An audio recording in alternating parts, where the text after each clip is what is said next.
नमस्कार दोस्तों, मेरा नाम चिराग गोठी है। आज एक दिलचस्प कहानी आपको सुनाता हूँ। आपने एक कहावत सुनी है, बेगानी शादी में अब्दुल्ला दीवाना। दरअसल ये केस काफ़ी हद तक इसी अ, मुहावरे के आसपास जुड़ा हुआ है। कैसे बताता हूँ।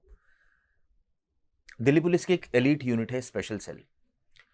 उसको एक इन्फॉर्मेशन मिलती है 31 तारीख को। इन्फॉर्मर फ़ोन करता है और ये कहता है कि लोनी इलाके में एक शख्स है जिसका नाम अंसार है और उसके घर की छत पर बॉम्ब पड़े हुए हैं। और ये वही अंसार है जो दिल्ली दंगों में भी शामिल रहा है। मामला काफ़ी गंभीर था। स्पेशल सेल के अधिकारी आनन-फानन में पहुंचे मौके पर। अंसार का घर उन्होंने ढूंढा। एक तस्वीर भी इन्फॉर्मर ने भेजी जिसमें बॉम्ब बाकायदा दिखाए गए कि ये देखिए, ये बॉम्ब जो है इसकी छत पर है। अब उसने तस्वीर कैसे ली, कैसे खींची, ये अभी सेल के अधिकारियों ने नहीं पूछा इन्फॉर्मर से। वो तुरंत पहले मौके पर पहुंचे और उन्होंने अंसार को गिरफ्तार किया। गिरफ्तार नहीं किया, इनफैक्ट पकड़ा पहले उसको। उससे पूछताछ की कि भई ये बॉम्ब कैसे आपकी छत पर है? तो वो एकदम हक्का-बक्का रह गया, कौन से बॉम्ब? अ, जब दिखाए गए, दरअसल वो एक पेंट का डब्बा था जिसके अंदर बॉम्ब जो है वो था और वो बॉम्ब उसकी छत से मिला लोनी में। जाँच हुई, कई घंटों तक पूछताछ की स्पेशल सेल के अधिकारियों ने उससे कि भई ये तो बहुत सीरियस मामला है, दिल्ली दंगे हुए थे, इसमें साजिश की बू आ रही थी। तो ऐसे में जब उससे पूछा गया तो उसने इनकार किया और शुरुआत में उसने कहा कि इस तरह का कोई मामला नहीं है और ना ही वो इस केस से जुड़ा हुआ है।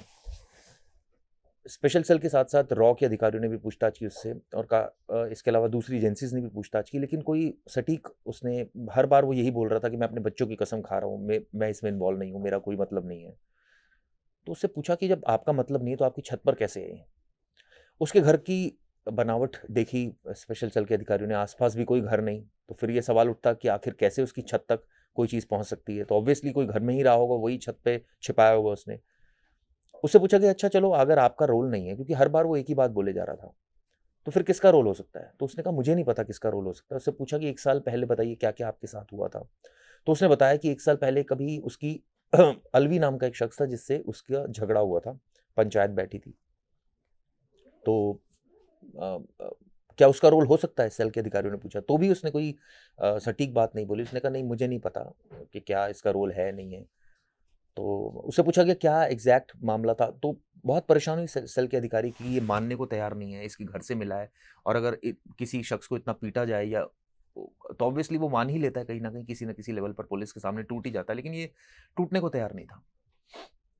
जाँच हुई, तो पुलिस ने उससे कहा, सेल के अधिकारियों ने, ठीक है तो अलवी से भी पूछताछ करते हैं कि क्या है मामला, क्योंकि अलवी, उसने बताया कि अलवी से मेरा झगड़ा हुआ। तो झगड़ा पूछा क्यों हुआ? तो उसने बताया कि दरअसल उसकी एक बेटी है जो उसका किसी से अफेयर था, तो उसने मना किया शुरुआत में और उसने काफ़ी विरोध किया इस बात को लेकर। अलवी ने ये भी बताया कि उसके ट्यूशन में कुछ बच्चियाँ पढ़ने आती थी और वो बच्चियों को जो उसकी बेटी है वो फ़ोन दे देती थी और उसके बाद जो है वो जो बच्चियाँ थी वो किसी लड़कों से बात करती थी, ऐसा आरोप है।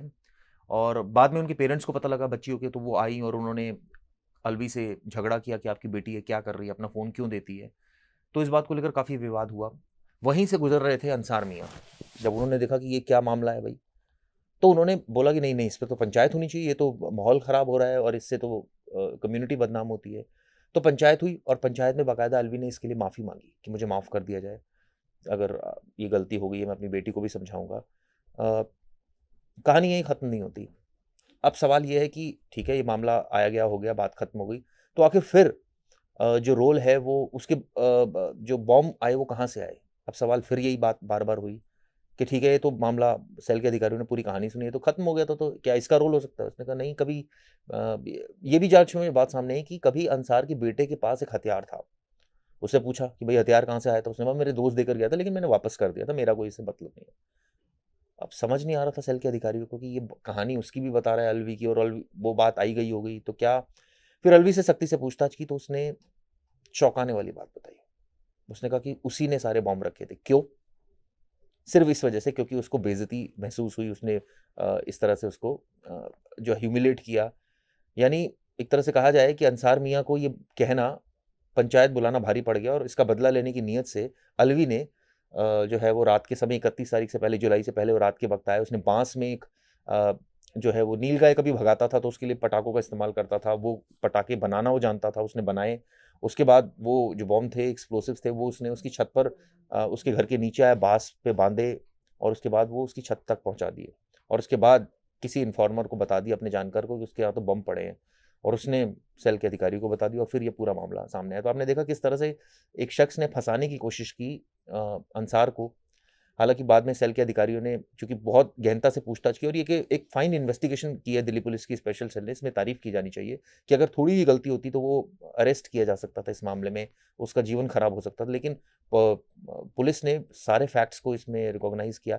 उसके जो घर की बनावट थी वो भी साफ थी कि वहीं घर से ही कोई आ सकता है। तो उसने नीचे जो अलवी था, उसने घर के नीचे पहुंचा, बांस में डिब्बा बांधा, डिब्बे के अंदर सामान रखा, और वो ऐसे पहुंचा दिया ऊपर।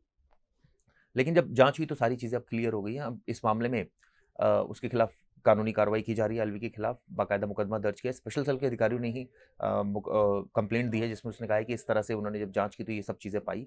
तो आपने देखा किस तरह से एक शख्स को फंसाने की साजिश हुई, और फंसाने के पीछे एक वजह ये भी थी कि कभी करदमपुरी भी रहा करता था जो अंसार था। तो इन्फॉर्मर ने ये भी बताया था कि, और वो जब दंगे हुए थे तो वहाँ से वो चला गया था, लोनी शिफ्ट हो गया था। तो ये हो सकता है शामिल। तो कई सारे ऐसे रीज़न्स थे। उसके बेटे के पास से हथियार कभी था उसके पास, ये रीज़न था। उसकी एक सबसे बड़ा रीज़न ये था कि वो करदमपुरी में रहा, ये रीज़न था। उसकी छत से सामान मिल रहा है, बॉम्ब मिल रहा है, ये रीज़न था। तो कई सारे ऐसे फैक्टर थे जो शुरुआत में अंसार को तकलीफ हुई, लेकिन पुलिस ने बड़ी फाइन इन्वेस्टिगेशन की, बेकसूर को जो है वो फंसने नहीं दिया, और आखिरकार इस मामले में जो दोषी था उसके खिलाफ कार्रवाई की। इस खबर के बारे में आप अपने कमेंट्स कर सकते हैं, और ज़्यादा इस खबर के बारे में डिटेल में और मैंने लिखा है crimetak.in पर, आप वेबसाइट पर जा सकते हैं, इसको देख सकते हैं। तो स्टोरी आपको कैसी लगी बताइएगा ज़रूर। धन्यवाद। हमारे देश में कई ऐसे ज़रूरतमंद लोग हैं जिनकी मदद की गुहार आपके कानों तक नहीं पहुंच पाती। न जाने कितने ही ऐसे बेबस लोग हैं जो मजबूर हैं पैसों के साथ। आपकी एक थोड़ी सी मदद इनकी ज़िंदगी बदल सकती है। तो डोनेट करने के लिए या बाकी जानकारी के लिए आप नीचे दिए गए डिस्क्रिप्शन पर क्लिक करें।